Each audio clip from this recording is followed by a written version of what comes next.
السلام علیکم۔ امام حسن عسکری علیہ السلام کا غیب کی خبر دینا۔ ابن بابویہ نے سند معتبر کے ساتھ ابو الادیان سے روایت کیا کہ میں امام حسن عسکری علیہ السلام کی خدمت میں رہتا تھا اور آپ علیہ السلام کے خطوط مختلف شہروں میں لے جاتا تھا۔ پس اس بیماری میں کہ جس میں آپ علیہ السلام نے عالم بقا کی طرف رحلت فرمائی، ایک دن مجھے بلوایا اور چند خطوط مدائن کے لیے لکھے اور فرمایا 15 دن کے بعد تو دوبارہ سامرا میں آئے گا اور صدائے گریہ وزاری میرے گھر سے سنے گا اور مجھے اس وقت غسل دے رہے ہوں گے۔ ابو الادیان نے عرض کیا، اے مولا، جب یہ واقعہ حائلہ رونما ہو تو امر امامت کس کے سپرد ہوگا؟ فرمایا، جو شخص میرے خطوط کا جواب تجھ سے مانگے وہ میرے بعد امام ہے۔ یعنی امام علیہ السلام نے 3 نشانیاں بتائیں اپنے بعد امام و حجت خدا ہونے کی۔ اس میں سب سے پہلی نشانی کہ جو شخص میرے خطوط کا جواب تجھ سے مانگے وہ تیرے وقت کا امام ہوگا۔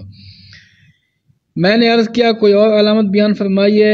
فرمایا، جو شخص میری نماز جنازہ پڑھائے وہ میرا جانشین ہوگا۔ میں نے عرض کیا، کچھ اور فرمائیے؟ فرمایا، جو شخص بتائے کہ تھیلی میں کیا ہے وہ تمہارا امام ہوگا۔ ابو الادیان کہتا ہے کہ آپ علیہ السلام کی ہیبت مانے ہوئی کہ میں پوچھتا کہ کون سی تھیلیاں؟ پس میں باہر نکلا، خطوط اہل مدائن تک پہنچائے اور جوابات لے کر واپس ہوا جیسا کہ آپ علیہ السلام نے فرمایا تھا۔ 15ویں دن سامرا میں وارد ہوا تو گریہ و بکا و نالہ و فغاں کی آواز اس امام علیہ السلام کے مکان منور سے بلند تھی۔ جب میں گھر کے دروازے پہ پہنچا تو میں نے جعفر کذاب کو گھر کے دروازے پہ بیٹھا ہوا دیکھا اور شیعہ حضرات اس کے گرد جمع تھے جو اسے اس کے بھائی کی وفات کی تعزیت اور اسے اس کی امامت کی مبارک باد دے رہے تھے۔ پس میں نے اپنے دل میں کہا کہ اگر یہ امام ہے تو پھر امامت کسی اور قسم کی ہو گئی ہے۔ یہ فاسق کس طرح امامت کی اہلیت رکھتا ہے؟ کیونکہ میں پہلے سے اسے جانتا تھا کہ وہ شراب پیتا، قمار بازی کرتا، تنبورے بجاتا تھا۔ پس میں آگے بڑھا اور تہنیت کہی، لیکن اس نے مجھ سے کوئی سوال نہ کیا۔ اس حالت میں عقید خادم باہر آئے اور جعفر سے خطاب کیا کہ آپ کے بھائی کو کفن پہنا چکے ہیں، آؤ اور ان کی نماز جنازہ پڑھاؤ۔ جعفر کھڑا ہو گیا اور شیعہ بھی اس کے ہمراہ ہو گئے۔ جب ہم صحن خانہ میں پہنچے تو دیکھا کہ امام حسن عسکری علیہ السلام کو کفن دے کر تابوت میں رکھ دیا گیا ہے۔ پس جعفر آگے بڑھا تاکہ اپنے بھائی کی نماز جنازہ پڑھائے۔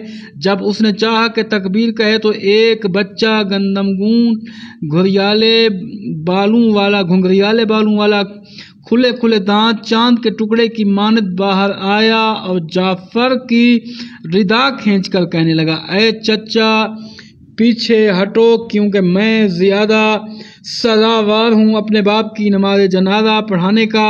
پس جعفر پیچھے ہٹ گیا اور اس کا رنگ متغیر ہو گیا اور وہ بچہ آگے کھڑا ہوا اور اس نے اپنے پدر بزرگوار کی نماز جنازہ پڑھی اور آن جناب علیہ السلام کو امام علی نقی علیہ السلام کے پہلو میں دفن کیا اور میری طرف متوجہ ہوئے فرمایا، اے بصری، ان خطوط کے جواب مجھے دے دو جو تمہارے پاس ہیں۔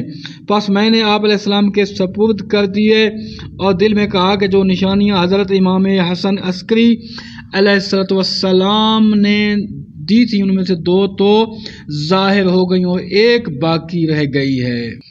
پس میں باہر آ گیا تو حاجد وشاہ نے جعفر سے کہا تاکہ اس پر حجت تمام ہو جائے کہ وہ امام نہیں ہے کہ یہ بچہ کون تھا۔ جعفر کہنے لگا، خدا کی قسم میں نے اسے کبھی نہیں دیکھا اور نہ اسے پہچانتا تھا۔ پس اس اثنا میں اہل قم میں سے ایک جماعت آئی اور انہوں نے حضرت امام حسن عسکری علیہ السلام کے حالات پوچھے۔ جب انہیں معلوم ہوا کہ آپ علیہ السلام کی وفات یعنی شہادت ہو چکی ہے تو پوچھا کہ اب امام کون ہے؟ لوگوں نے جعفر کی طرف اشارہ کیا۔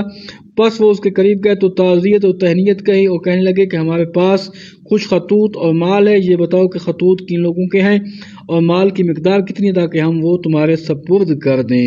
جعفر کھڑا ہو گیا اور کہنے لگا کہ لوگ ہم سے علم غیب چاہتے ہیں۔ اسی وقت جناب صاحب الامر علیہ السلام کی طرف سے ایک خادم بار آیا، اس نے کہا تمہارے پاس فلاں شخص اور فلاں فلاں کے خطوط ہیں، اور ایک ہمیانی ہے کہ جس میں 1000 اشرفی ہے، ان کے درمیان 10 اشرفیاں ایسی ہیں جن کا سونا گھسا ہوا ہے۔